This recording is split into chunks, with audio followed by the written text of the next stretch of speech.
महंगाई की मार लोगों की जेब पर भारी पड़ रही है। खाने पीने का सामान हो या रोजमर्रा की जरूरतों की चीजें, सबके दाम बढ़े हुए हैं। लोगों को घर का खर्च चलाना मुश्किल हो गया है। इसी बीच आरबीआई ने रेपो रेट में बढ़ोतरी कर देशवासियों को एक और झटका दिया है। लोगों के होम लोन से लेकर पर्सनल लोन तक की ईएमआई पर इसका असर देखने को मिलेगा। आरबीआई की मौद्रिक नीति समिति की 3 अगस्त से 5 अगस्त के बीच बैठक हुई, जिसमें रेपो रेट को 5 बेसिस पॉइंट तक बढ़ाने का फैसला लिया गया। आरबीआई के इस फैसले के बाद अब रेपो रेट की दर 4.9% से बढ़कर 5.40% हो गई है, जो तत्काल प्रभाव से लागू कर दी गई है। आरबीआई गवर्नर शक्तिकांत दास ने बैठक के बाद इस फैसले की जानकारी दी।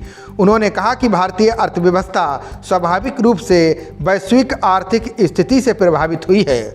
हम उच्च मुद्रास्फीति की समस्या से जूझ रहे हैं। गवर्नर ने महंगाई को लेकर राहत वाली बात कही। उन्होंने कहा कि खाद्य पदार्थों और दूसरी चीज़ों की कीमतों में अब कमी देखने को मिल रही है। हालांकि महंगाई अभी भी हमारी लिस्ट यानी 2 से 6% से ज़्यादा है, लेकिन इसमें धीरे धीरे कमी आएगी। सरकार और आरबीआई की तरफ से भले ही महंगाई धीरे धीरे काबू में आने की बात कही जा रही है, लेकिन दूसरी ओर अमेरिकी सेंट्रल बैंक, फेडरल रिजर्व समेत कई देशों के सेंट्रल बैंक आक्रामक तरीके से ब्याज दरें बढ़ा रहे हैं, जिसका असर भारत पर भी पड़ रहा है। गवर्नर ने कहा कि इस समय दुनिया भर में महंगाई रिकॉर्ड स्तर पर है। भारत भी महंगाई की ऊंची दरों का सामना कर रहा है। जून लगातार 6ठा ऐसा महीना रहा जब खुदरा महंगाई आरबीआई के अपर लिमिट से ज़्यादा रही। उन्होंने ग्लोबल फूड प्राइसेस में नरमी और यूक्रेन से गेहूं के निर्यात की पुनः शुरुआत को राहत भरा कदम बताया है। उन्होंने कहा कि घरेलू बाजार में खाने के तेल के दाम में नरमी और खरीफ फसलों की बुवाई में तेजी से आने वाले समय में महंगाई से राहत मिल सकती है। आरबीआई गवर्नर ने बताया कि पिछले कुछ महीनों के दौरान भारत को विदेशी निवेशकों की बिकवाली का भी सामना करना पड़ा है। इस वित्त वर्ष में विदेशी निवेशक 3 अगस्त तक ही $13 बिलियन से ज़्यादा की निकासी कर चुके हैं।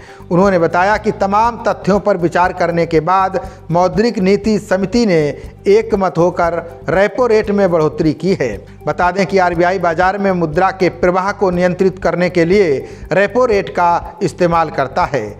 जब बाजार महंगाई की गिरफ्त में होती है, तब आरबीआई रेपो रेट बढ़ाता है। बढ़े हुए रेपो रेट का मतलब होता है कि जो बैंक आरबीआई से पैसे लेंगे, उन्हें वो पैसा बढ़ी हुई ब्याज दर पर उपलब्ध कराया जाएगा।